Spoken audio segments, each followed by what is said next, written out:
Alright everybody, what's going on? It's Thundershot, and I am here to bring you the very belated news of all the Dragon Ball Xenoverse 2 news, and as you can tell by the title, this is going to be everything that we know about Dragon Ball Xenoverse 2, the video game, up until this point. The reason I'm doing the video outline like this is because, as always, when I leave town, unfortunately I was gone for about a week and a half this time. Every time I leave town, the most epic news of all time drops, and I don't have my computer with me to make stuff, so once again, sorry for being late, guys. I have I'm going to be gone for a couple days in June, about mid-June, and then after that my schedule is cleared and I am not going to miss breaking news like this again. But to go ahead and kind of recap for all my subscribers and everybody who wanted my input on the thing, because I still have got a lot of tweets and messages about this, this is everything we know about Dragon Ball Xenoverse 2 so far. Starting with the reveal trailer, I should be playing that in the background for you guys about now. 1 minute, 10 seconds long. Couple points that I wrote down from this that we can see from the new trailer that dropped. There's a new hub world that appears to allow flying, and it's also a lot bigger. Seems to have the same old stuff that we liked from before. Probably some new stuff added in, considering how much bigger it is.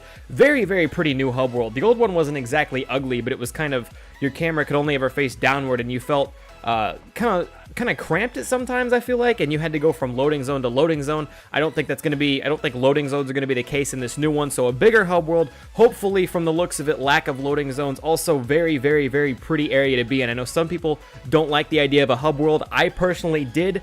Seeing other people's characters still kind of entertains me on Xenoverse to this day. When I do log in to get gameplay for you guys, the hub world doesn't bother me at all. In fact, I rather enjoy it, and being able to see other people's characters on top of just a pretty hub world to go around doesn't bug me. Some people are like, oh, I want a menu so I can get there in 3 seconds instead of having to fly over there in 5 or 10. It doesn't bug me one bit personally, so I'm not upset about the hub world in the slightest. Another thing we see pretty early on, we see Lord Slug, which means there's going to be at least some movie villains in this. Now, in the last game, we got characters like the likes of Cooler and Broly, but we're going further in depth here. We see guys like Lord Slug, and there's been a lot of talk about a bigger roster as a whole, which I will come back to and talk about more again later. But to continue on and stuff we pick up from the trailer, it says past and future timeline stuff, referring to future Trunks, and then also Bardock from the past. We did get a little insight from Bardock from the past in Xenoverse 1 and a little bit of gameplay revolving around Bardock before he got destroyed by Frieza or whatever then, but we didn't get much from future Trunks' timeline. So to be able to go in and mess with future Trunks' stuff and or save and or correct future Trunks' timeline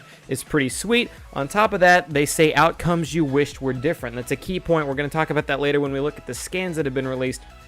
But outcomes you wished were different. As a time patroller in Xenoverse 1, it was your job to keep the timeline exactly on course and keep everything exactly the way it was supposed to be. However, in Xenoverse 2, it appears that's still kind of your goal, but you can also change them or alter reality to go differently than you would have liked. So, for example, future Gohan dying in future Trunks' timeline, perhaps you get to save him. Perhaps you get to make sure that Bardock... And then this is where all the theories come into play. This is where there's so many options and so many different directions Xenoverse 2 can go. But in Bardock's case, if you decide to help Bardock instead of letting him get dusted by Frieza, do you help Bardock hold Frieza off and keep Frieza at base so Bardock can keep living his life but Frieza's still alive? Or do you kill Frieza in Bardock's era, in Bardock's time period, meaning that Frieza never shows up on Namek and never has to be a problem for Goku or anybody? Like, Frieza would never have taken over... I can't say he wouldn't have taken... Well... yeah, Frieza wouldn't have got a hold of the Saiyans. Vegeta and Nappa would probably be in different places. Vegeta might still be a full-blown prince. Goku, like I said before, wouldn't have trouble with Frieza on Namek. In fact, they wouldn't even know about Namek because Vegeta and Nappa wouldn't come, or Raditz wouldn't come down in the first place because he's not run by Frieza. It's all fucked up. Like, there's so many different things that... I threw my pen. There's so many different things that can happen. So many different possible outcomes. With just even minor things like helping Bardock in the past or something in Trunks' timeline in the future. Would that mean that Trunks never got strong enough to help out the main timeline? Because like if future Gohan never dies, if Trunks and future Gohan fight off the androids, does Trunks even bother coming back to the main timeline to warn them about the androids and anything like that? Or do they just get dusted because they don't know the androids are coming? Now you have to help correct that. There are so many options. You see what I'm getting with this. Like, I could talk about that for an afternoon. I might make some theory videos on it later. Who's to say? But that's just a small taste of what the possibilities Xenoverse 2 has to offer. Whole lot of potential here. Whole lot of potential in the story. And again, this trailer is only a minute and 10 seconds long. We've come to find out that it's going to be released this year. It's going to be released in 2016. Leaks have alluded to that it might be released winter 2016, as opposed to a lot of people were thinking fall. I mean, gearing up for that. I mean, October, around that area, maybe a little bit earlier than October. Like I said, leaks have alluded to winter, so we're looking at November, December, probably mid to late November, maybe even December, just right before Christmas. A lot of games like to release in October or November.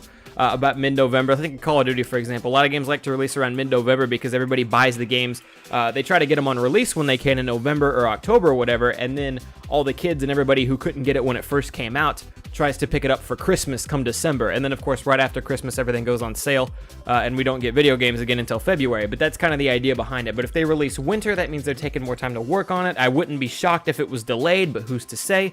And to move on from that, the last thing we find out is that it is for PS4, Xbox One, and PC only, which is a very, very, very amazingly good thing. If you have not upgraded technology from your PS3 or your Xbox 360, there has never been a better time. And now you definitely have a reason to because of Xenoverse 2. If you can't upgrade, I am very sorry, but games get to move so much farther ahead once they drop the past generations of consoles, once they can actually move far ahead and they're not limited by the Xbox 360 or the PS3 hardware. This is why I'm guessing there probably won't be loading zones in the hub world and the graphics have taken a step up and they're going to be able to fit a whole lot more into the game, is because they're not going to have to worry about fitting it all into a PS3 and Xbox 360 as well. And as you remember, even on the PS3 and Xbox 360, there was chug on Dragon Ball Xenoverse that is non-existent in the PS4 at least. I can't speak for Xbox One, but it's a good thing. It's a good thing all the way around. Okay, and moving on from the trailer, we have our very first scan of Dragon Ball Xenoverse 2, which reveals even more information that is actually sweet. This is like a 2-page scan. It's got like a cover that doesn't really reveal much. It's just a couple screenshots and not a whole lot said other than that it's going to be released in 2016. Then we have a second page that actually has all the content on it, and this has been translated courtesy of Shonen Games. I should be putting it up on screen now. I'm just going to kind of read all the articles and everything that it has sprawled out around this page. It says, this winter, the Time Patrollers assemble, this winter, there you go, release date in winter, that's something to back it up. Time Patrollers assemble, expect the highest quality from this last entry in the Dragon Ball Xenoverse series on PS4. Now, the magazine came out in Japan. You're not going to hear a lot of talk about Xbox One because we're not even sure if they're releasing it on Xbox One in Japan. This scan is specifically for PS4, but Xbox One sells almost like there's legitimately probably like 10 Xbox Ones that got sold in Japan because like nobody buys Xbox over there. It's all PlayStation. So you're going to see a lot of stuff catered specifically to PlayStation. But anyways, to continue reading on, it says release date winter 2016. There it is. Price to be. All that shit doesn't matter. Yeah, begin your adventure through. Yeah, whatever. It appears to be your time patroller overlooking the hub world. He says there's history that I cannot afford losing. It says save the Dragon Ball history, re-experience the energy and passion of the Xenoverse franchise in this brand new story. Head out into the unknown world of destroyed timelines. So brand new story of destroyed timelines. Dragon Ball Xenoverse's story was of destroyed timelines, but it looks like we're going to get to change a whole lot, a lot of different stuff. Like I said, we'll keep reading. But there are also moments I want to change. It is your job as the Time Patroller to prevent any changes to the timeline. But there is, it's the English is written over the Japanese, so it's kind of hard for me to read. But it says there are also moments in history that even you would like to see differently. Could it be that in this game you can, and by you can, I think they mean you can see the timelines and see the endings differently than how they actually were in Dragon Ball Z, which is appears to be the main theme of the game in this one, which is, again, super awesome and all the possibilities. You know what I'm talking about. Here there are stories of alternative futures. Face the demons of the past and take the future into your own hands. Memories of absolute destruction and pain. The Emperor of Space laughs to himself as the lone warrior enters the void and disappears. So it looks like your character goes through some shit from the Emperor of Space, and I don't quite know how to make that one out. This battle's always been a battle of space and time. Well, no, I'm getting that mixed up with Dragon Ball. So I was going to say Dragon Ball Super is going to be a battle of space and time. So it's interesting to see maybe Super and Dragon Ball Xenoverse will tie together, as it looks like it's heading more and more that direction, but it looks like the bad guy might be the Emperor of Space in this game, which, considering Demigras was like a Time Lord in Dragon Ball Xenoverse 1, the Emperor of Space in Xenoverse 2 seems quite fitting. I could see that being a thing. Villain theories possibly in the future. I think that's the first time I've actually read that little section. So the space villain thing is hitting me kind of hard right now. And then the last little chunk on this page is actually really important. It says you can bring over data from the past game. Who would have expected that? And that's really cool. It's going to depend how much data. It's going to depend on how much it influences the game. For example, if I hadn't played Dragon Ball Xenoverse 1, I would want to be able to pick up Xenoverse 2, plug it in, and not miss out on a whole lot. Like, I don't want there to be missions or anything like that locked away for if you have past data. However, as a guy with past data, a lot of cool past data features would be neat. Maybe I can carry over my exact characters from before, my whole character roster, maybe the movesets that were on my guy, maybe stuff I unlocked in Xenoverse 1 clothing-wise and things like that can be carried into Xenoverse 2. Maybe there's items you could get in Xenoverse 1 clothing-wise and stuff like that that you can't get in Xenoverse 2, that you can only carry over from past data. It's hard to say. It'll be really cool to see what happens, though. To go back to the trailer, during the opening scene of the trailer, there was a holographic statue, sort of the original Time Patroller in Dragon Ball Xenoverse 1, so that could be some past data. Maybe you're honored as a hero for what you did in Xenoverse 1, and your particular patroller from Xenoverse 1 has his own statue in Xenoverse 2 in the hub world or something like that. Hard to say.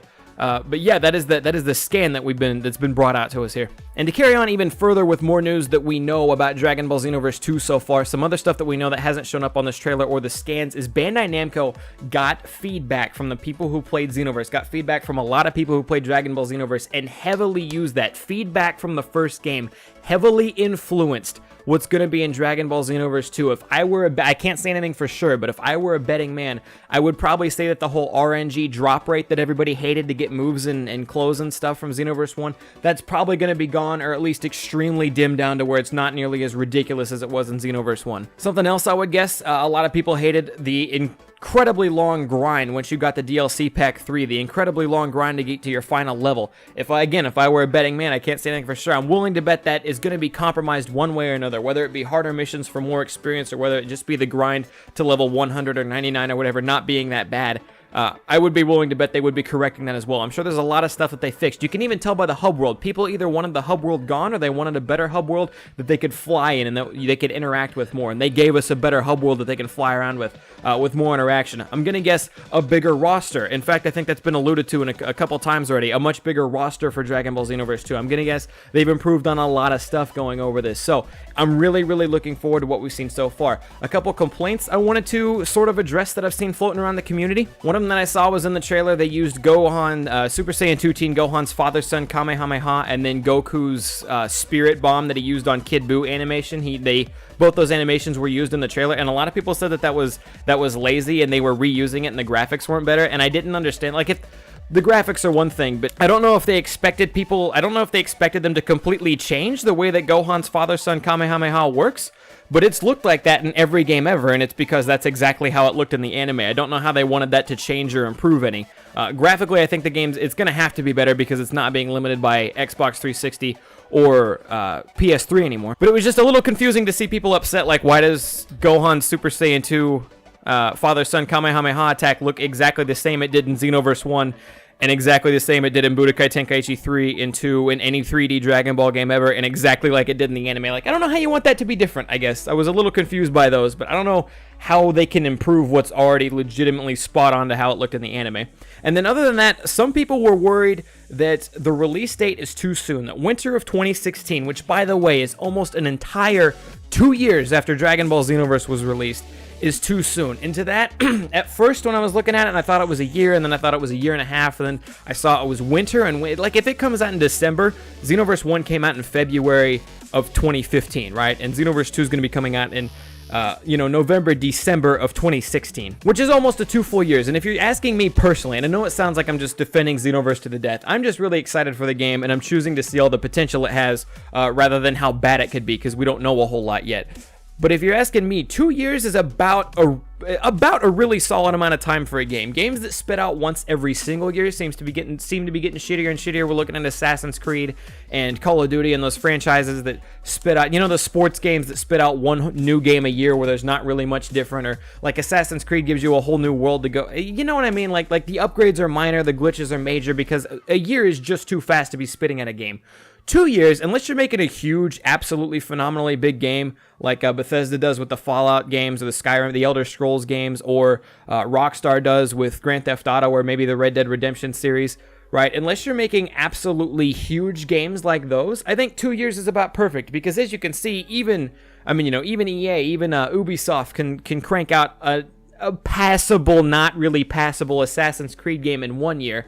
So you think if they can get that much groundwork done in a year and then able to clean it up with the whole rest of the second year. I don't know, and I know I'm getting complicated here, but just to clarify and reiterate my point, 2 years, or practically 2 years, almost 2 full years to work on a game, seems like more than enough for me personally, and I'm willing to bet that Dimps and Bandai Namco are able to pull this one off, though we'll have to see as more information gets released, and then of course eventually when we get our hands on the game. Number one, the trailer got me extremely hyped. It looks like they took a lot of input from the crowd and what the people wanted from Dragon Ball Xenoverse, what they wanted differently. Like I said, more information will have to be released probably in the very near future would be my guess, but I think that's going to go ahead and wrap it up for me and my everything we know about Dragon Ball Xenoverse 2 video so far. I give a lot more of my opinion in there that I plan to, but I got really excited while reading about this stuff. Anyways, I wanted to thank you guys for coming out. I hope you guys enjoy the recap, the everything we know so far on Dragon Ball Xenoverse 2. Please subscribe for more Dragon Ball Xenoverse 2 and Super News, as I'm going to be covering that stuff up, for the love of God, as long as they don't hit me again when I leave town, as soon as I possibly can. Going to be giving you guys my thoughts and opinions on it.